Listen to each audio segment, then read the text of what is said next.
미국이 한국에 손을 내밀었습니다. 세계 최강 해군이 동맹국 방산업체에게 자기들이 20년 동안 풀지 못한 문제를 함께 풀자고 먼저 찾아온 겁니다.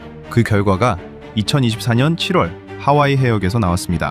2.75인치짜리 작은 로켓 6발이 표적을 모두 명중했고 미 해군 참모총장이 헬기를 타고 현장에 직접 날아왔습니다. 2.75인치짜리 작은 로켓이 세계 최강 해군의 문을 두드린 이야기 지금부터 시작합니다. 2.75인치입니다. 연필 지름보다 조금 큰 크기예요. 길이는 1.8m, 무게는 15kg. 이게 오늘 이야기의 주인공입니다. 저는 레이첼 버로스입니다. 미 해군 수상함 전투체계 담당 중령이죠. 25년 동안 해군에 있었고 무기라면 지겹도록 봤습니다. 이지스 구축함, 순항미사일, 대함미사일. 미국이 수십 년에 걸쳐 쌓아올린 것들이요. 그 무기들 앞에 설 때마다 저는 항상 같은 생각을 했습니다. 우리가 최고다. 그런데 2024년 7월 하와이 해역에서 저는 처음으로 그 생각이 흔들리는 걸 느꼈습니다. 그날 저는 천자봉이라는 한국 상륙함 갑판 위에 서 있었어요. 태평양의 바람이 제법 강하게 불었고 파도가 선체를 리듬감 있게 두드리고 있었죠. 갑판 한쪽에 무인 선박이 한 대 놓여 있었습니다. 소형 무인 수상정이었는데 그 위에 낯선 발사대가 얹혀 있었어요. 로켓 발사대였습니다. 그런데 뭔가 달랐어요. 제가 알던 것들과 크기가 달랐습니다. 너무 작았어요. 옆에 서 있던 한국 방산업체 현장 담당자가 설명을 시작했습니다. 조금 긴장한 표정이었지만 목소리는 또렷했어요. 통역을 거쳐 들어온 말은 이랬습니다. 비궁입니다. 적외선 유도 로켓이에요. 쏘고 나면 유도 장치가 알아서 표적을 찾아갑니다. 레이저 조준이 필요 없습니다. 저는 그 말을 듣고 속으로 생각했어요. 그게 뭐가 대단하다는 거지. 미국도 유도 로켓이 있었으니까요. 히드라 70 로켓에 레이저 유도 장치를 붙인 물건이었는데 2012년에 완성했고 수만 발 넘게 생산했습니다. 그런데 치명적인 문제가 하나 있었어요. 레이저 유도 방식은 쏘는 순간부터 명중할 때까지 표적에 계속 레이저를 쏴줘야 했거든요. 그 시간이 짧아도 10수초였습니다. 바다 위에서 소형 고속정이 때로 달려드는 상황에 그 시간은 치명적이에요. 게다가 한 번에 한 표적밖에 못 잡습니다. 적이 10대가 동시에 달려오면 한 대 잡는 사이에 9대가 달라붙어요. 그리고 또 하나, 안개가 끼면 못 씁니다. 레이저가 안개를 통과하지 못하니까요. 바다에서 안개는 일상입니다. 저는 그 문제를 20년 넘게 안고 살았어요. 미국 해군 전체가 그랬습니다. 강하다는 자부심 뒤에 조용히 비어있는 구멍이었죠. 그래서 미국이 다른 방법을 찾기 시작했습니다. 그러다 시선이 한국으로 향했어요. 처음엔 반신반의했습니다. 한국이 이 문제를 풀었다는 말을 들었을 때 솔직히 쉽게 믿어지지 않았어요. 미국이 20년 동안 못 푼 문제를 어떻게. 그런데 갑판 위 그 작은 발사대 앞에서 저는 곧 알게 됩니다. 믿어지지 않는 일이 실제로 일어날 때 사람은 한동안 말을 잃는다는 걸요. 미국이 한국을 찾아간 건 2000년대 중반이었습니다. 조용한 움직임이었어요. 공식 발표도 없었고 뉴스도 없었습니다. 미국 해군 연구소와 한국 방위사업청이 조용히 양해각서를 맺었어요. 내용은 단순했습니다. 유도 로켓을 함께 개발하자는 거였죠. 미국이 먼저 손을 내밀었습니다. 그게 저한테는 지금도 조금 낯선 그림이에요. 미국이 먼저 손을 내민다는 게요. 저는 군 생활 25년 동안 그 반대를 훨씬 많이 봤거든요. 동맹국들이 미국 기술을 사가는 그림이요. 그런데 이건 달랐습니다. 미국이 기존에 연구해온 내용을 한국에 먼저 건넸어요. 한국이 그걸 더 싸게, 더 잘 만들 수 있는지 보자는 거였습니다. 왜 한국이었냐고요? 한국은 이미 같은 문제를 안고 있었거든요. 북한 해군이 전면전을 일으킬 경우 대규모 고속정과 공기부양정을 동시에 투입하는 전략을 쓴다는 건 공공연한 사실이었습니다. 수십, 수백 대가 한꺼번에 달려드는 상황이에요. 그걸 막으려면 단시간에 많은 소형 표적을 동시에 타격할 수단이 필요했어요. 미국이 풀지 못한 그 문제를 한국은 이미 풀어야 할 이유가 있었던 겁니다. 그래서 한국은 다른 방향으로 설계를 시작했습니다. 레이저를 버렸어요. 대신 적외선 열영상 방식을 택했습니다. 표적의 열을 감지해서 쫓아가는 방식이에요. 쏘기 전에 표적의 적외선 형상 정보를 입력하고 발사하면 유도장치가 스스로 그 형상을 찾아서 돌진합니다. 안개가 껴도 됩니다. 레이저를 쓰지 않으니까요. 발사하고 나서 조준을 유지할 필요도 없어요. 그래서 한 번에 여러 표적을 향해 동시에 쏠 수 있습니다. 그런데 문제가 하나 있었어요. 쌓아야 했습니다. 소형 유도 로켓은 어디까지나 저가 무기였어요. 비싸면 의미가 없었습니다. 고가의 유도 장치를 넣으면 성능은 올라가지만 가격도 따라 올라가죠. 그 둘을 동시에 잡는 게 핵심이었어요. 한국은 상용 부품을 최대한 활용하는 방식으로 이 문제를 풀었습니다. 냉각 장치가 필요한 고급 적외선 탐색기 대신 냉각이 필요 없는 비냉각 방식을 선택했어요. 비용을 줄이면서도 충분한 탐지 성능을 확보하는 방향이었습니다. 그렇게 나온 게 비궁이었습니다. 2016년 한국 해병대에 처음 전력화됐어요. 연평도와 백령도, 서해 최전방 도서에 배치됐습니다. 북한 공기부양정이 달려올 경우를 대비한 실전 무기였어요. 차량에 탑재된 20발짜리 발사대 2개가 한 조였는데 차량 한 대가 한 번에 40개의 표적을 동시에 겨냥할 수 있었습니다. 미국이 이 소식을 듣고 눈을 돌렸습니다. 저는 그 흐름을 나중에 알았어요. 제가 비궁이라는 이름을 처음 들은 건 2023년이었거든요. 상부로부터 내려온 문서 한 장이었습니다. 한국 유도 로켓 해외 비교 시험 검토 요청이라는 제목이었어요. 저는 그 문서를 읽으면서 솔직히 별 기대를 안 했습니다. 유도 로켓 평가 업무가 처음도 아니었고 외국 무기가 미국 기준을 통과한 사례를 그리 많이 보지 못했으니까요. 그런데 파일을 열어서 재원표를 보는 순간 저는 잠깐 멈췄습니다. 발당 가격이 적혀 있었어요. 그 숫자가 제 예상의 절반도 안 됐습니다. 해외 비교 시험이라는 게 있습니다.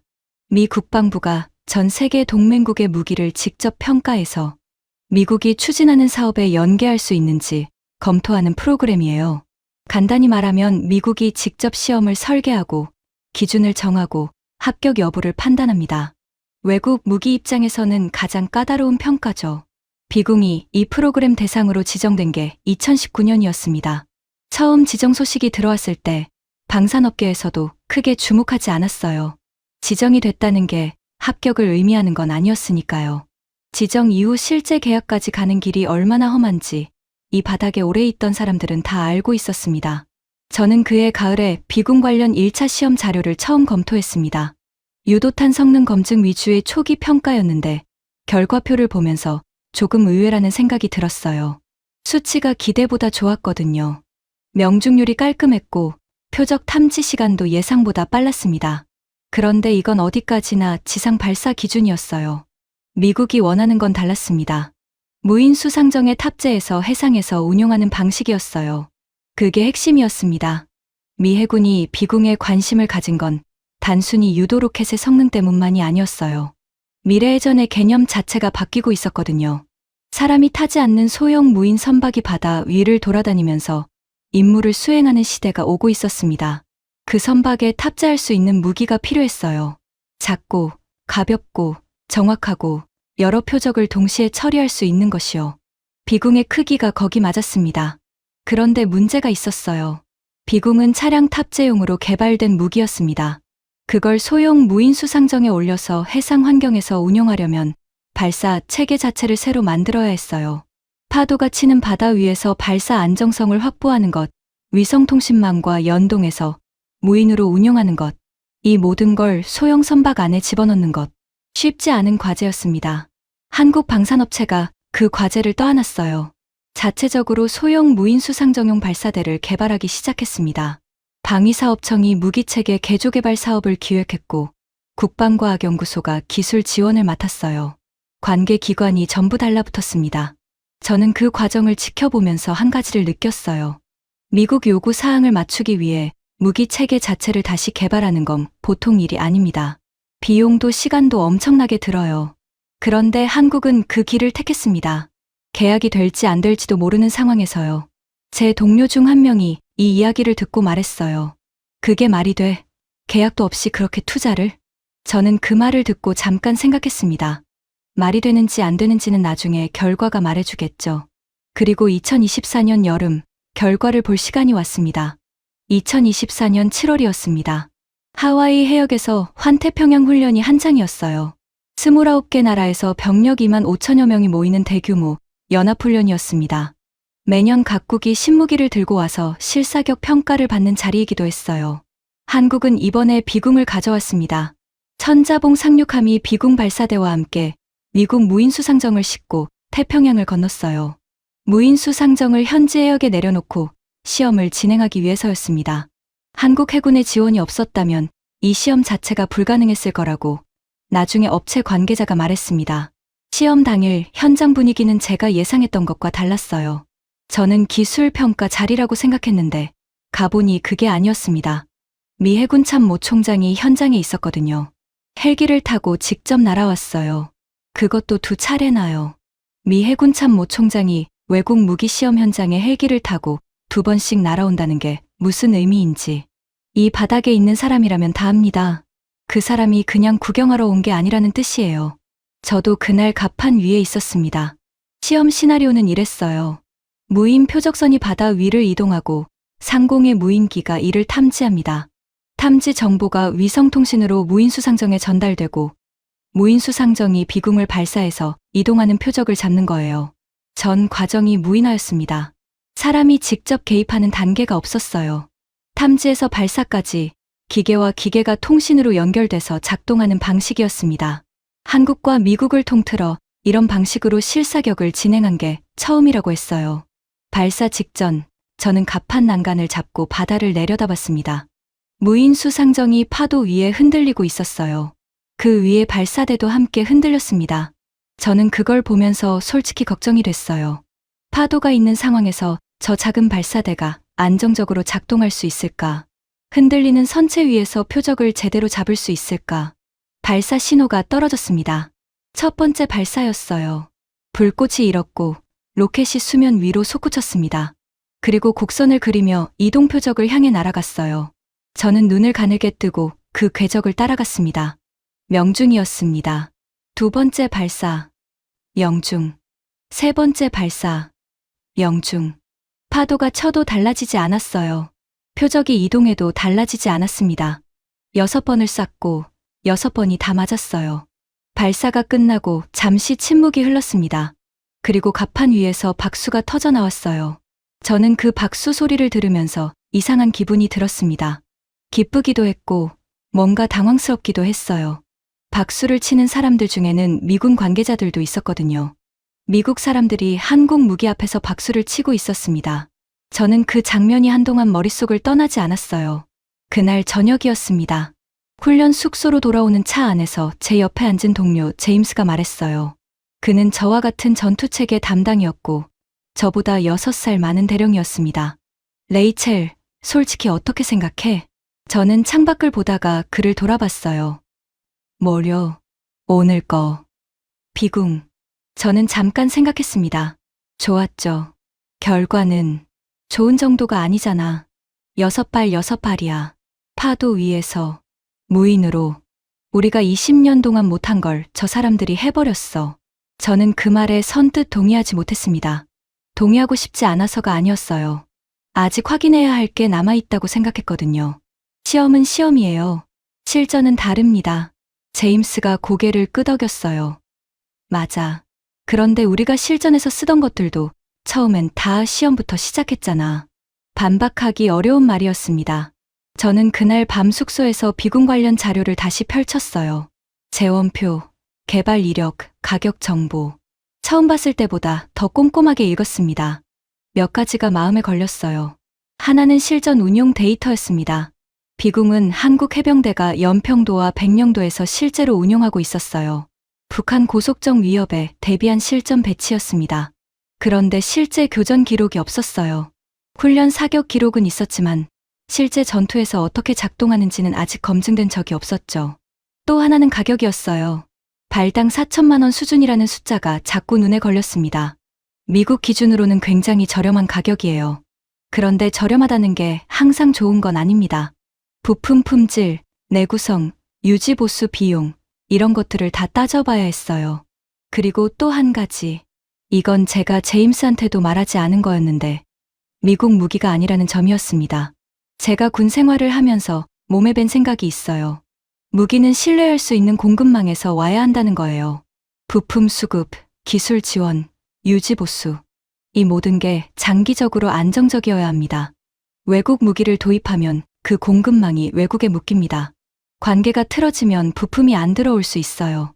물론 한국은 동맹국입니다. 그런데 저는 군인이에요. 만약의 상황을 생각하는 게 직업이죠. 며칠 뒤 공식 결과가 나왔습니다. 해외 비교 시험 최종 통과였어요. 2019년 지정 이후 단 한 발의 오차도 없는 명중률이라는 문구가 보고서에 적혀 있었습니다. 저는 그 문서를 읽으면서 한참을 앉아 있었어요. 통과가 됐다고 해서 바로 계약이 되는 건 아니었습니다. 소요 제기, 예산 확보, 계약 검증. 아직 넘어야 할 단계가 남아 있었어요. 그 과정에서 얼마든지 뒤집어질 수 있었습니다. 그런데 저는 그날 처음으로 뭔가 다른 질문을 스스로에게 했어요. 미국이 20년 동안 풀지 못한 문제를 한국이 풀었다면 그게 단순한 운이었을까요? 아니면 우리가 모르는 무언가가 있는 걸까요? 그 질문이 머릿속에서 쉽게 사라지지 않았습니다. 창밖으로 하와이의 밤바다가 보였어요. 파도 소리가 멀리서 들렸습니다. 저는 그 소리를 들으면서 생각했어요. 내일 한국 업체 담당자를 만나봐야겠다고요. 한국 업체 담당자 이름은 박성준이었습니다. 40 초반쯤 돼 보이는 사람이었는데 처음 만났을 때 제가 받은 인상은 조용하다는 거였어요. 떠들썩하지 않았습니다. 말수가 많지 않았고 대신 물어보면 정확하게 답했어요. 통역을 거치는데도 그 정확함이 느껴졌습니다. 우리는 훈련기지 안작은 회의실에서 마주 앉았어요. 저는 먼저 직접적으로 물었습니다. 발사대를 새로 개발했다고 들었어요. 무인 수상정 탑재용으로요. 계약도 없는 상황에서 그 투자를 결정한 이유가 뭡니까? 박성준이 잠깐 통역이 끝나길 기다렸다가 말했습니다. 미국이 원하는 걸 맞춰야 했으니까요. 우리 제품이 아무리 좋아도 미국이 원하는 형태가 아니면 소용없습니다. 저는 그 말이 마음에 걸렸어요. 그게 당연한 말처럼 들리는데 실제로 그렇게 하는 데는 돈이 들잖아요. 결과가 안 나올 수도 있는데. 박성준이 고개를 끄덕였습니다. 그래서 더 잘 만들어야 했습니다. 결과가 나와야 투자가 의미가 생기니까요. 짧은 말이었는데 이상하게 오래 남았습니다. 그날 저는 박성준에게 비궁의 개발 과정을 처음부터 들었어요. 2000년대 중반 미국과 양해각서를 맺을 때부터 미국이 가져다 준 연구 자료를 어떻게 소화했는지, 어디서 다른 방향을 택했는지까지요. 가장 인상적인 부분이 있었습니다. 미국이 개발하다 막힌 지점이 바로 탐색기였어요. 작은 로켓에 넣을 수 있는 크기이면서 냉각 장치 없이도 충분한 성능을 내는 적외선 탐색기를 만드는 게 핵심이었습니다. 미국은 이 부분에서 비용 문제에 걸렸어요. 성능을 올리면 가격이 따라 올라가고 가격을 낮추면 성능이 떨어지는 딜레마였습니다. 한국은 상용 부품을 최대한 활용하는 방식으로 이 문제를 돌파했습니다. 군용 특수 소자 대신 민간 시장에서 검증된 부품을 써서 원가를 낮추면서도 유도 알고리즘을 정교하게 다듬어서 성능을 보완했어요. 저는 그 설명을 들으면서 생각했습니다. 미국이 가르쳐준 기술을 받아서 미국이 못 푼 문제를 다른 방식으로 풀었다는 거잖아요. 박성준이 한마디를 덧붙였습니다. 우리가 처음부터 잘한 게 아닙니다. 실패를 많이 했어요. 탐색기가 안개에서 5인 작동하는 문제, 파도에서 발사 안정성 문제, 하나씩 잡는데 시간이 걸렸습니다. 저는 그 말에 처음으로 마음이 움직였습니다. 잘 됐다는 이야기만 하는 사람보다 실패했다는 이야기를 먼저 꺼내는 사람이 더 믿어지는 법이거든요. 회의실을 나오면서 저는 결심했습니다. 이 무기를 단순한 평가, 대상으로 보지 않겠다고요. 왜 이게 가능했는지를 제대로 이해해야겠다고요. 그게 시작이었습니다. 제가 한국이라는 나라를 다른 눈으로 보기 시작한 순간이요. 박성준이 다음 날 저한테 제안을 하나 했습니다. 시간이 되시면 한국에 오시겠습니까? 개발 현장을 보여드리고 싶습니다. 저는 잠깐 망설였어요. 훈련 일정이 남아 있었고 귀국 후에도 처리해야 할 업무가 쌓여 있었습니다. 그런데 어떤 이유에서인지 그 제안을 거절하기가 어려웠어요. 2달 뒤 저는 인천공항에 내렸습니다. 처음 온 한국이었어요. 공항을 빠져나오면서 첫 번째로 느낀 건 도시가 크다는 거였습니다. 서울은 제가 상상했던 것보다 훨씬 밀도가 높았어요. 건물들이 빽빽했고 사람들이 빠르게 움직였습니다. 어딘가 분주하면서도 정돈된 분위기였어요. 박성준이 공항에서 저를 맞이했습니다. 옆에는 조금 젊어 보이는 사람이 한 명 더 있었어요. 저희 개발팀 선임 연구원 김민재입니다. 비궁 탐색기 개발을 주도했어요. 김민재는 30 중반쯤 돼 보였습니다. 안경을 쓰고 있었고 악수가 단단했어요. 첫인상은 조용하다기보다는 집중돼 있다는 느낌이었습니다. 무언가를 항상 생각하고 있는 사람 같은 얼굴이었어요. 차를 타고 경기도 쪽 연구시설로 이동하는 동안 저는 김민재에게 이것저것 물었습니다. 탐색기 개발할 때 가장 어려웠던 게 뭐였어요? 김민재가 잠깐 생각하더니 말했습니다. 5인 탐지였습니다. 적외선 방식은 열을 보는 거잖아요. 그런데 바다 위에는 태양빛이 수면에 반사되는 열도 있고 날씨에 따라 배경 열 분포가 계속 달라져요. 그걸 다 걸러내고 진짜 표적만 잡는 알고리즘을 만드는 게 제일 오래 걸렸습니다. 얼마나 걸렸어요? 3년쯤요. 저는 그 숫자를 듣고 잠시 말이 없었습니다. 탐색기 하나의 알고리즘을 잡는데 3년. 그런데 그 3년의 결과가 하와이 해역에서 6발이었던 거죠. 연구시설에 도착하니 생각보다 규모가 크지 않았어요. 넓은 공장보다는 촘촘한 연구소에 가까운 분위기였습니다. 그런데 안으로 들어가면서 보니 공간이 효율적으로 꽉 차 있었어요. 낭비되는 공간이 없었습니다. 비궁 발사대 실물이 한쪽에 전시돼 있었어요. 처음으로 가까이서 봤습니다. 생각보다 더 작았어요. 이게 정말 저걸 맞추는 거야 하는 생각이 절로 들 만한 크기였습니다. 저는 발사대 옆에 한참 서 있었어요. 김민재가 옆에서 말했습니다. 저도 처음엔 이게 될까 싶었어요. 이렇게 작은 탐색기가 바다 위에서 이동하는 표적을 제대로 잡을 수 있을까 하고요. 지금은요? 김민재가 잠깐 웃었습니다. 지금은 될 거라는 걸 압니다. 데이터가 있으니까요. 그 말이 이상하게 위로가 됐어요. 확신이 아니라 데이터가 있다는 말. 그게 더 믿어지는 종류의 자신감이었습니다. 저는 그날 저녁 숙소에서 남편한테 전화했어요. 23년 함께 산 사람인데 제 목소리만 들어도 제가 어떤 상태인지 아는 사람이었죠. 뭔가 봤구나. 제가 아직 아무 말도 안 했는데 그 사람이 먼저 말했어요. 응, 뭔가 봤어. 뭘 봤는지 설명하기가 어려웠습니다. 무기를 본 게 아니었거든요. 무기를 만든 사람들을 본 거였어요. 그 사람들이 3년 동안 알고리즘 하나를 붙들고 씨름하는 그 시간을 본 것 같았습니다. 다음 날부터 본격적인 시설 견학이 시작됐습니다. 박성준이 일정을 빽빽하게 짜놨어요. 오전에는 생산 라인 견학, 오후에는 시험 사격장 방문이었습니다. 생산 라인에 들어서는 순간 저는 속으로 한 가지를 정리했습니다. 이 라인이 얼마나 빠른가. 그게 핵심이었어요. 무기는 아무리 좋아도 필요한 시간에 필요한 수량이 공급되지 않으면 의미가 없으니까요. 생산 라인은 예상보다 조용했습니다. 소란스럽지 않았어요. 작업자들이 각자 자리에서 정해진 순서대로 움직이고 있었고 라인 전체가 하나의 리듬으로 돌아가는 느낌이었어요. 저는 그 모습을 보면서 미국 방산업체 생산 라인을 떠올렸습니다. 규모는 미국이 훨씬 컸어요. 그런데 밀도는 달랐습니다. 여기는 공간이 작았지만 낭비가 없었어요. 담당자가 설명했습니다. 현재 연간 생산 능력은 수백 발 수준이고 수요에 따라 라인을 증설할 수 있는 구조로 설계했습니다. 저는 그 말에서 한 가지를 잡았어요. 수요에 따라 증설 가능하다는 것. 처음부터 확장을 염두에 두고 설계했다는 뜻이었습니다. 오후에 시험 사격장으로 이동했습니다. 사격장은 서해 쪽 해안가에 있었는데 바람이 강했어요. 저는 한국의 바람이 이렇게 센 줄 몰랐습니다. 박성준이 이게 여기선 보통이라고 했어요. 실제 비궁 사격 시범이 있었습니다. 차량에 탑재된 발사대였어요. 한국 해병대가 실제로 운용하는 방식 그대로였습니다.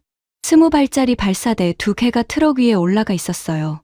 발사 신호가 떨어졌습니다. 연속으로 3발이 나갔어요. 쏘고 나서 조준을 유지하는 사람이 없었습니다. 발사하고 나면 그게 끝이었어요. 로켓이 알아서 날아가서 표적을 잡았습니다. 3발 모두 명중이었어요. 저는 그 장면을 보면서 발사 후 망각이라는 개념이 실제로 어떤 의미인지를 처음으로 제대로 이해했습니다. 쏘고 나면 다음 표적을 겨냥할 수 있어요. 명중 여부를 확인하면서 기다릴 필요가 없습니다. 그 시간에 2번째, 3번째 표적을 향해 이미 다음 발사가 가능하다는 뜻이에요. 소형 고속정이 20대가 동시에 달려온다고 상상해보세요. 기존 레이저 유도 방식은 한 대씩 순서대로 잡아야 합니다. 그런데 이 방식은 동시에 여러 대를 향해 발사할 수 있어요. 그 차이가 실전에서는 어마어마한 차이가 됩니다. 사격이 끝나고 돌아오는 차 안에서 저는 김민재에게 물었습니다.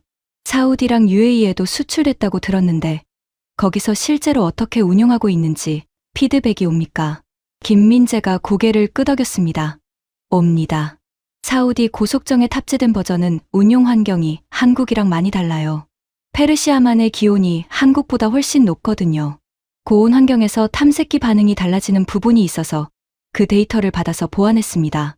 저는 그 말이 인상적이었습니다. 수출한 뒤에도 계속 데이터를 받아서 개선한다는 것.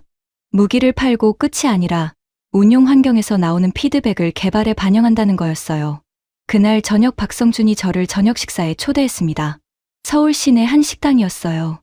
저는 한식을 처음 제대로 먹어봤는데 종류가 워낙 많아서 뭐가 뭔지 잘 몰랐습니다. 그냥 박성준이 권하는 걸 먹었어요. 식사 중에 박성준이 말했습니다. 중령님, 미국 수출이 성사되면 어떤 의미인지 아십니까? 저는 그가 왜 그 질문을 하는지 알 것 같았습니다. 대한민국 유도무기 최초 미국 수출이죠. 박성준이 고개를 끄덕였어요. 그게 전부가 아닙니다. 미국이 쓴다는 게 알려지면 다른 나라들한테는 그게 인증이 됩니다. 세계에서 가장 까다로운 고객이 선택했다는 뜻이니까요. 저는 젓가락을 내려놓고 잠깐 생각했습니다. 그 말이 맞았어요. 그리고 그게 바로 제가 이 자리에 있는 이유이기도 했습니다. 한국 방문 4일째 날이었습니다. 박성준이 아침에 예상치 못한 일정을 하나 추가했어요. 연평도에 가실 수 있겠습니까? 실제 비공이 배치된 곳입니다. 저는 잠깐 멈췄습니다. 연평도가 어디인지는 알고 있었어요. 서해 최전방 섬이었죠. 북방 한계선 바로 아래였습니다. 북한 해안포 사거리 안에 있는 곳이에요. 거기 가도 됩니까? 한국 해병대가 허가해줬습니다. 저는 그 말을 듣고 잠깐 생각했어요. 이건 단순한 시설 견학이 아니었습니다. 실제 전선이었어요. 헬기를 타고 서해를 건넜습니다. 창밖으로 섬들이 보였어요. 작고 거친 섬들이 회색 바다 위에 듬성듬성 놓여 있었습니다. 아름다운 풍경이었지만 그 아름다움 뒤에 뭔가 팽팽한 게 있었어요. 연평도에 내리니 바람이 강했습니다. 해병대 담당 장교가 우리를 맞이했어요. 젊은 대위였는데 표정이 단단했습니다. 비궁 진지로 안내받았습니다. 해안가 언덕 위에 발사대가 자리를 잡고 있었어요. 바다를 향해 겨눠진 채로요. 저는 그 발사대를 보면서 하와이 갑판 위에서 봤던 것과 같은 물건이라는 게 실감이 나지 않았습니다. 거기서는 시험 장비였는데 여기서는 진짜 무기였어요. 담당 장교가 설명했습니다. 이 진지에서 비궁은 북한 공기부양정과 고속정을 1차 저지하는 역할을 합니다. 유사시 수십 대가 동시에 접근할 경우를 상정하고 배치돼 있어요. 저는 바다를 바라봤습니다. 수평선 너머로 북한 해안이 있었어요. 맑은 날에는 보인다고 했습니다. 그날은 안개가 약간 끼어 있어서 보이지 않았어요. 안개. 저는 그 단어가 머릿속에서 다시 떠올랐습니다. 비궁이 레이저 방식 대신 적외선 방식을 선택한 이유가 바로 그거였어요. 바다에서 안개는 일상이니까요. 그리고 이 섬에서도 안개는 일상이었습니다. 이건 이론이 아니었습니다. 실제 전선에서 실제 위협을 상대로 실제로 배치된 무기였어요. 저는 그 자리에서 처음으로 확신이라는 감정을 느꼈습니다. 시험장에서 봤을 때는 숫자로 이해했어요. 6발 6발, 100% 명중률. 그건 머리로 이해하는 거였습니다. 그런데 이 언덕 위에 서서 발사대를 보면서 저는 몸으로 이해했어요. 이게 왜 만들어졌는지를요. 내려오는 길에 박성준이 제 옆에서 걸으며 말했습니다. 한국 해병대가 이걸 신뢰하는 이유가 뭔지 아십니까? 저는 대답하지 않고 그를 봤어요. 여기 대원들이 직접 운용하면서 데이터를 쌓았기 때문입니다. 훈련 사격을 반복하면서 어떤 조건에서 어떻게 작동하는지, 어떤 상황에서 한계가 생기는지 현장에서 직접 확인했거든요. 저는 그 말을 듣고 6장에서 박성준이 했던 말이 떠올랐습니다. 우리 군이 최전방에서 비궁을 실제로 운용하고 있다는 점이 신뢰도, 재고의 결정적 요소였다는 말이요. 그건 마케팅 문구가 아니었습니다. 이 언덕 위에서 확인한 사실이었어요. 헬기를 타고 돌아오는 길에 저는 창밖을 내다봤습니다. 서해 바다가 아래로 펼쳐져 있었어요. 작은 섬들이 다시 보였습니다. 저는 그 풍경을 보면서 생각했어요. 미국이 이 무기를 도입하는 건 단순히 유도 로켓 하나를 사는 게 아닙니다. 이 섬에서 쌓인 수년치 실전 운용 데이터를 함께 사는 거예요. 그건 돈으로 살 수 없는 것이었습니다. 서울로 돌아온 그날 저녁, 제 휴대전화에 메시지가 왔습니다. 워싱턴에 있는 상관 토머스 준장이었어요. 짧은 내용이었습니다. 레이첼, 비군 관련 예산 검토가 상부에서 보류됐다. 귀국 후 보고 바람. 저는 그 메시지를 3번 읽었습니다. 보류. 그 단어가 머릿속에서 맴돌았어요. 다음 날 아침 일찍 저는 박성준에게 연락했습니다. 공식적인 내용을 전달할 수는 없었어요. 그냥 일정을 하루 앞당겨 귀국해야 할 것 같다고만 했습니다. 박성준이 잠깐 침묵했어요. 그리고 말했습니다. 알겠습니다. 그 2글자 안에 많은 게 담겨 있었습니다. 묻지 않는다는 것, 그리고 이런 일이 처음이 아닐 수도 있다는 것이요. 귀국 후 준장실에 들어섰을 때 분위기가 무거웠습니다. 토머스 준장은 제가 아는 사람 중에서 가장 실용적인 사람이에요. 감정보다 숫자를 먼저 보는 사람이죠. 그런데 그날은 표정이 평소와 달랐습니다. 앉아. 저는 자리에 앉았습니다. 한국에서 뭘 봤어? 저는 솔직하게 말했습니다. 연평도 진지, 사격 시범, 김민재와의 대화, 박성준의 말들. 순서대로 전달했어요. 토머스 준장이 듣는 내내 아무 말이 없었습니다. 그리고 제가 끝나자 말했어요. 예산 보류는 내가 한 게 아니야. 위에서 내려온 거야. 저는 그 말의 의미를 바로 이해했습니다. 이유가 뭡니까? 공급망 문제야. 외국 무기를 미 해군 핵심 전력에 통합했을 때 생기는 의존성 문제. 그리고 미국 방산업체들의 반발. 저는 예상했던 이유였습니다. 그런데 막상 들으니 무거웠어요. 성능은 검증됐잖습니까? 가격도 경쟁력이 있고요. 알아. 그게 문제가 아니야. 토머스 준장이 잠깐 자리에서 일어나 창가로 걸어갔습니다. 레이첼, 미국 방산업체들이 뭐라고 하는지 알아? 한국 로켓이 미 해군에 들어오면 자기들 사업이 죽는다는 거야. 의회에 로비가 들어갔어. 국내 산업 보호 논리로. 저는 그 말을 듣고 잠시 말이 없었습니다. 기술이 문제가 아니었어요. 성능이 문제가 아니었습니다. 정치가 문제였어요. 저는 군인입니다. 정치는 제 영역이 아니에요. 저는 무기가 얼마나 좋은지, 얼마나 신뢰할 수 있는지를 평가하는 사람입니다. 그런데 그 평가가 다른 이유로 막힌다면 저는 어디까지 할 수 있는 걸까요? 토머스 준장이 돌아보며 말했습니다. 보고서 써. 내가 본 것 전부. 연평도 포함해서. 기술적 평가, 운용 현황, 내 판단 전부 담아서. 그게 무슨 의미가 있습니까? 보류가 됐는데 준장이 짧게 말했어요. 기록은 남아야 해. 언제 다시 열릴지 모르니까. 저는 그날 밤 숙소에서 보고서를 쓰기 시작했습니다. 쓰면서 이상한 감정이 들었어요. 박성준이 계약도 없는 상황에서 발사대를 다시 개발했던 것. 김민재가 3년 동안 탐색기 알고리즘을 붙들고 씨름했던 것. 연평도 해병대 대위의 단단한 표정. 그 모든 것들이 문장으로 정리되면서 그게 지금 예산 보류 한 줄에 막혀 있다는 게 이상하게 느껴졌습니다. 저는 보고서 마지막 줄에 이렇게 썼어요. 기술적 관점에서 비궁은 미 해군의 요구를 충족합니다. 나머지는 기술의 문제가 아닙니다. 그리고 저장 버튼을 눌렀습니다. 창밖으로 워싱턴의 밤이 내려앉고 있었어요. 멀리 불빛들이 보였습니다. 저는 그 불빛들을 바라보면서 생각했어요. 언제 다시 열릴지 모른다고 준장이 말했습니다. 그 말이 닫힌다는 말인지 기다리라는 말인지 저는 아직 몰랐어요.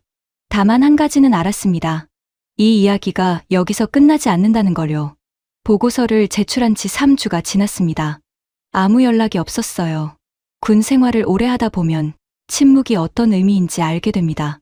검토 중이라는 침묵이 있고 없던 일로 하자는 침묵이 있어요. 3주의 침묵은 후자에 가까웠습니다. 저는 그 사이에 평소 업무를 계속했어요.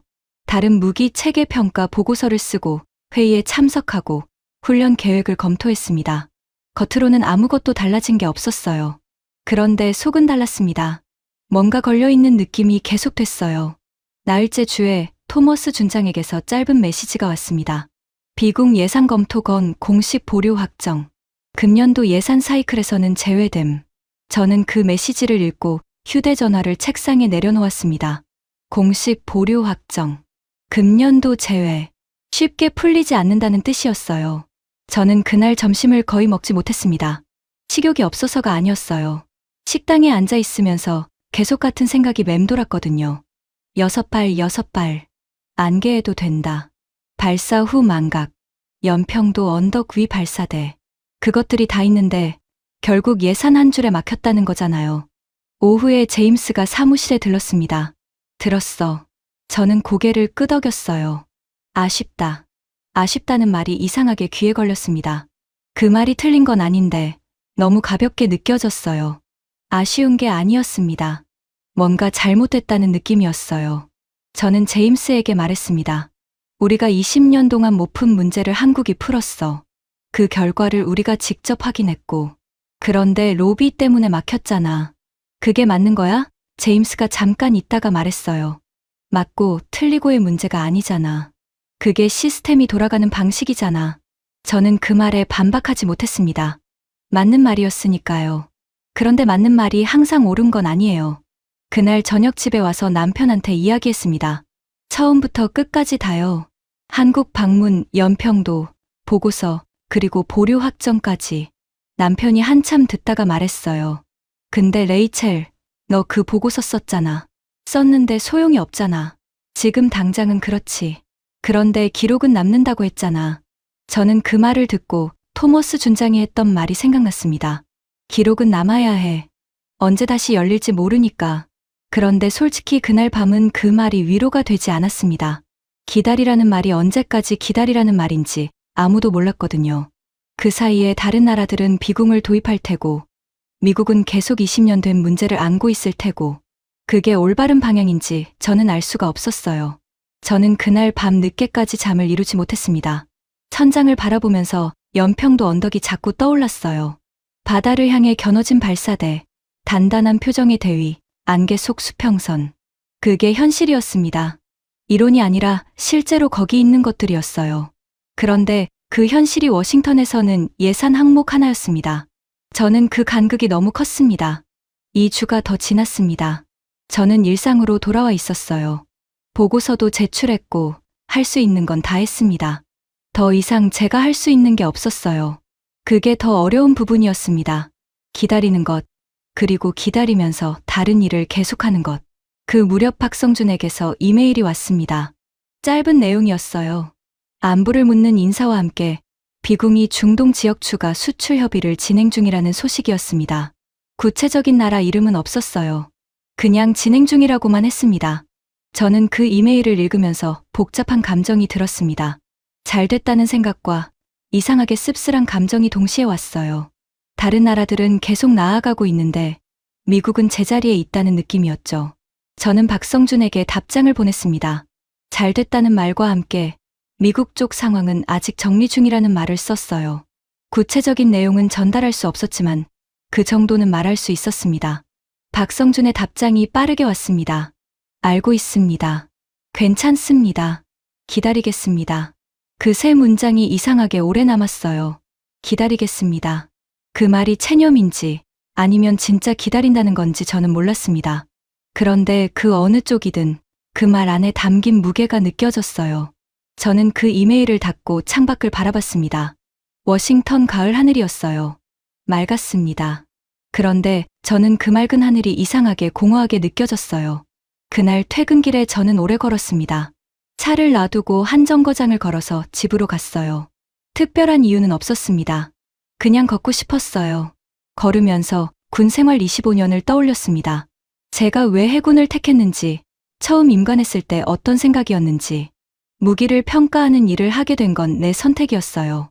가장 좋은 무기를 찾아서 우리 병사들이 그걸 쓸 수 있게 하는 일. 그게 제 일이라고 생각했습니다. 그런데 가장 좋은 무기를 찾아놓고도 아무것도 할 수 없는 상황이 이런 기분인 줄은 몰랐습니다. 집에 들어서니 남편이 저녁을 차려놓고 있었어요. 저를 보더니 아무 말 없이 의자를 당겨줬습니다. 저는 거기 앉아서 한동안 아무 말도 안 했어요. 남편이 밥을 떠주면서 말했습니다. 일이 잘 안 됐을 때 내가 포기하는 걸 나는 본 적이 없어.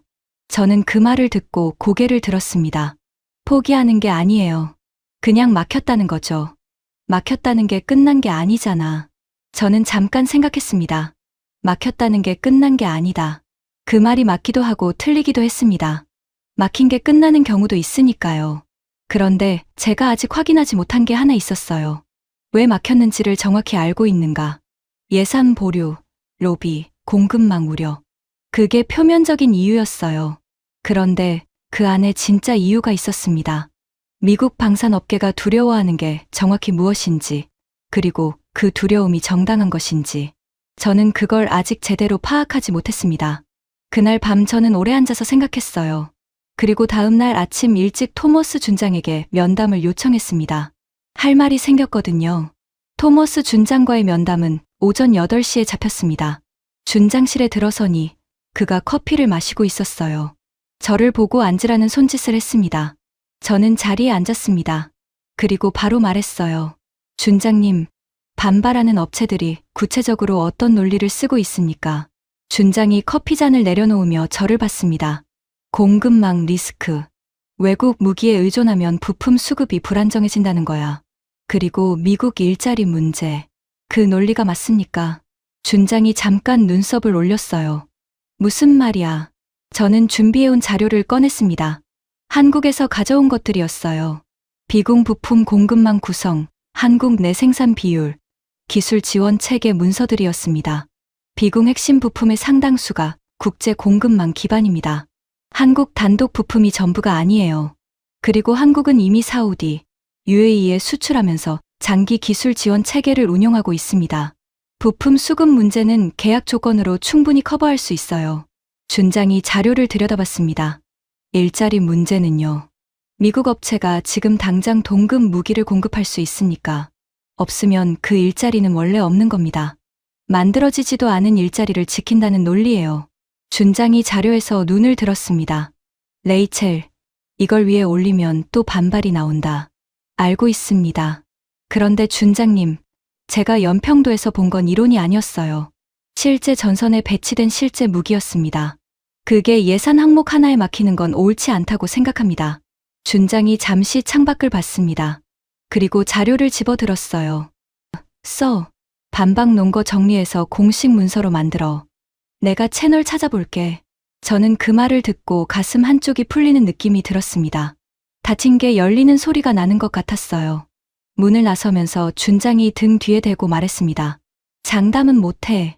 그냥 한 번 더 밀어보는 거야. 저는 고개를 끄덕이고 나왔습니다. 복도를 걸어오면서 박성준에게 이메일을 썼어요. 추가 자료가 필요합니다. 부품 공급망 세부 자료와 사우디, UAE, 운용 이후 기술 지원 기록이요. 보내주실 수 있습니까? 답장이 2시간 만에 왔습니다. 보내드리겠습니다. 필요한 게 더 있으면 말씀해 주세요. 저는 그 답장을 보면서 이상한 기분이 들었습니다. 이 사람은 계약도 확정되지 않은 상황에서 자료를 준비하고 기다리고 있었어요. 그 태도가 처음 만났을 때랑 달라진 게 없었습니다. 저는 그날부터 반박 문서 작업을 시작했습니다. 퇴근 후에도 썼고 주말에도 썼어요. 남편이 뭐가 또 생겼냐고 물었는데 저는 이번엔 대답이 좀 달랐습니다. 막혔던 게 조금 열린 것 같다고 했어요. 남편이 웃으면서 커피를 가져다 줬습니다. 문서가 완성된 건 2주 뒤였습니다. 공식 채널을 통해 올라갔고 토머스 준장이 직접 들고 위로 올라갔어요. 저는 그 과정을 알 수 없었습니다. 어떤 회의가 열리는지, 어떤 이야기가 오가는지 그냥 기다렸습니다. 사흘이 지났습니다. 닷새가 지났습니다. 일주일이 됐을 때 준장에게서 연락이 왔어요. 내일 오전에 시간 비워놔. 그게 전부였습니다. 다음 날 오전, 저는 준장실이 아닌 다른 회의실로 안내를 받았어요. 규모가 컸습니다. 해군 획득 담당 인원들이 여럿 앉아 있었어요. 토머스 준장도 있었고, 저보다 계급이 높은 사람들도 있었습니다. 저는 그 자리에서 준비한 내용을 발표했습니다. 한국 방문에서 본 것들, 연평도 실전 배치 현황, 부품 공급망 분석, 사우디와 UAE 운용 데이터, 그리고 미국이 20년 동안 풀지 못한 문제를 비공이 어떻게 풀었는지까지요. 발표하는 내내 회의실이 조용했습니다. 마지막에 저는 이렇게 말했어요. 기술적 관점에서 비공은 미 해군의 요구를 충족합니다. 해외 비교 시험에서 2019년 이후 단 한 발의 오차도 없었습니다. 실전 배치 환경에서 검증됐습니다. 나머지 우려사항들은 계약 조건으로 해결 가능합니다. 지금 이 무기를 도입하지 않는다면 미국은 계속 안개가 끼는 바다 위에서 레이저를 쏘고 있을 겁니다. 마지막 문장을 말하고 나서 저는 잠깐 멈췄습니다. 너무 직접적이었나 하는 생각이 스쳤어요. 그런데 달리 말할 방법이 없었습니다. 회의실에 잠시 침묵이 흘렀습니다. 그리고 맨 끝에 앉아 있던 제독이 말했어요. 공급망 우려 해소 방안을 구체적으로 계약 조건에 넣는다는 전제하에 예산 재검토를 진행하겠습니다. 저는 그 말을 듣고 심장이 한번 크게 뛰는 걸 느꼈습니다. 재검토, 확정이 아니었어요. 그런데 보류가 풀렸다는 뜻이었습니다. 다시 논의 테이블 위에 올라왔다는 거였어요. 회의가 끝나고 복도를 나오면서 토머스 준장이 제 옆에 섰습니다. 잘했어. 저는 그 말에 고개를 끄덕였습니다. 결과가 어떻게 될지는 모르겠습니다. 그래. 그런데 이제 가능성은 생겼잖아. 저는 그날 저녁 박성준에게 이메일을 보냈습니다. 구체적인 내용은 쓸 수 없었어요. 그냥 이렇게만 썼습니다. 다시 논의가 시작됐습니다. 답장이 왔습니다. 감사합니다. 기다리겠습니다. 저는 그 짧은 두 문장을 읽으면서 피식 웃었습니다. 이 사람은 계속 같은 말을 하는군요. 기다리겠습니다. 처음 그 말을 들었을 때는 씁쓸했어요. 그런데 이번엔 달랐습니다. 그 기다리겠다는 말이 단순한 인내가 아니라는 걸 이제는 알았으니까요. 그게 3년 동안 알고리즘을 붙들고 씨름한 시간이고, 계약도 없이 발사대를 다시 개발한 결정이고, 안개 속 연평도 언덕 위에서 발사대를 겨눠둔 해병대의 시간이었습니다. 기다리는 게 아무것도 안 하는 게 아니었어요. 계속 준비하는 거였습니다. 저는 그날 밤 남편한테 말했습니다. 열렸어. 남편이 말했어요. 알았어. 잘 자. 그게 전부였습니다. 그런데 그게 충분했어요. 예산 재검토가 공식화된 건 그로부터 2달 뒤였습니다.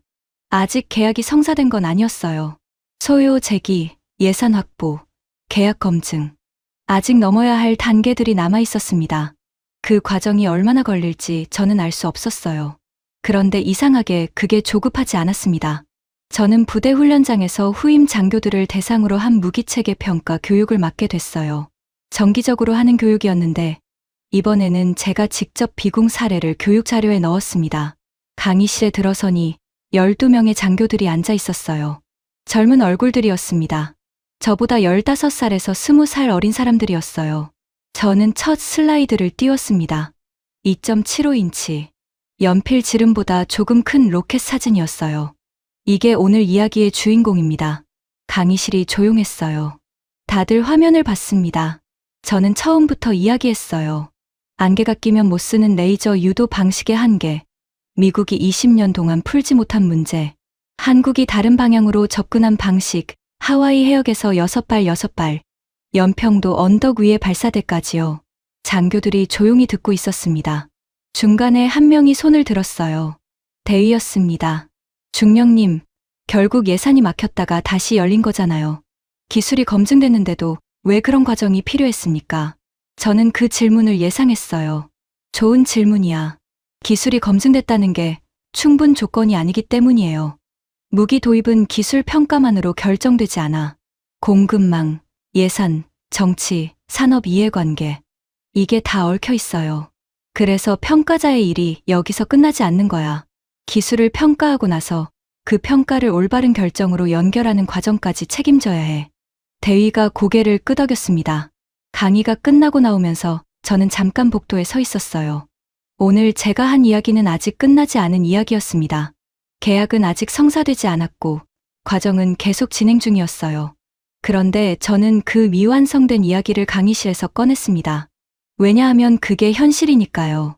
깔끔하게 완결된 이야기보다 지금 진행 중인 이야기가 더 정직했으니까요. 그날 오후 박성준에게서 이메일이 왔습니다. 중동 추가 수출 계약이 하나 더 성사됐습니다. 구체적인 내용은 말씀드리기 어렵지만 좋은 소식이라 알려드리고 싶었습니다. 그리고 중령님 덕분에 미국 쪽 논의가 다시 시작됐다는 걸 저희도 알고 있습니다. 감사합니다. 저는 그 이메일을 읽으면서 창밖을 봤습니다. 워싱턴의 늦가을 하늘이었어요. 나무잎들이 거의 다 졌고 가지만 남은 나무들이 하늘을 향해 서 있었습니다. 그 모습이 이상하게 비공 발사대와 겹쳐 보였어요. 작고 단단하고 방향이 분명한 것들이요. 저는 박성준에게 답장을 썼습니다. 잘 됐다는 말과 함께 한 문장을 덧붙였어요. 기다리겠습니다. 그 말을 쓰면서 저는 처음으로 그 말의 무게를 제대로 이해했습니다. 박성준이 처음 그 말을 했을 때 저는 그게 그냥 하는 말인 줄 알았어요. 그런데 그게 아니었습니다. 기다린다는 건 아무것도 안 한다는 게 아니었어요. 계속 준비한다는 거였습니다. 언제 다시 열릴지 모르지만 열렸을 때 바로 움직일 수 있도록 준비하는 거였어요. 저는 컴퓨터를 끄고 자리에서 일어났습니다. 복도를 걸어 나오면서 오늘 강의실에 앉아있던 대위 얼굴이 떠올랐어요. 좋은 질문을 했던 그 사람이요. 그 사람이 20년 뒤에 이 이야기를 어떻게 기억할지 저는 몰랐습니다. 그런데 한 가지는 알았어요. 이 이야기는 아직 끝나지 않았다는 걸요. 2.75인치 로켓은 지금도 연평도 언덕 위에 있습니다. 바다를 향해 방향이 분명하게요. 그리고 워싱턴에서는 지금도 논의가 이어지고 있어요. 느리지만 멈추지 않고요. 그걸로 충분했습니다. 지금은요. 2.75인치입니다. 연필 지름보다 조금 큰 이 로켓이 20년 동안 미국이 풀지 못한 문제를 풀었습니다. 안개가 껴도 됩니다. 쏘고 나면 알아서 찾아갑니다. 한 번에 여러 표적을 동시에 잡습니다. 그런데 오늘 이야기의 핵심은 그게 아니었습니다. 3년 동안 알고리즘 하나를 붙들고 씨름한 연구원, 계약도 없는 상황에서 발사대를 다시 만든 결정, 안개 속 연평도 언덕 위에서 바다를 향해 겨눠진 발사대, 그게 이 이야기의 진짜 주인공이었어요. 오늘 영상에서 레이첼, 박성준, 김민재, 토머스 준장은 모두 가상의 인물입니다. 실존하지 않아요. 그런데 이들이 겪은 이야기의 뼈대는 실제입니다. 비궁이 2019년 미국 해외 비교 시험 대상으로 지정된 것, 2024년 7월 하와이 해역 환태평양 훈련에서 6발을 쏴 6발을 모두 명중시킨 것, 미 해군 참모 총장이 헬기를 타고 현장에 2차례 직접 방문한 것, 연평도와 백령도에 실전 배치된 것, 사우디와 UAE에 수출된 것, 이건 다 사실입니다. 저는 그 사실들 사이에 사람을 넣었습니다. 이 무기가 어떤 고민 끝에 만들어졌는지, 그 결과를 처음 본 사람이 어떤 감정을 느꼈는지, 그리고 좋은 기술이 왜 때로는 다른 이유에 막히는지, 그 이야기를 하고 싶었어요. 비궁이 미국 수출로 이어질지는 아직 모릅니다. 지금도 논의가 진행 중이에요. 그래서 오늘 이야기의 결말도 열려 있습니다. 현실이 그러니까요. 대한민국 방산이 세계 시장에서 인정받는 이유를 저는 숫자로만 설명하고 싶지 않습니다. 3년의 씨름, 계약 없는 투자, 그리고 기다리겠다는 말 한마디. 그게 이유입니다. 오늘 이야기가 여러분께 닿았기를 바랍니다. 해외 감동 대한민국이었습니다. 구독과 좋아요는 다음 이야기를 만드는 힘이 됩니다.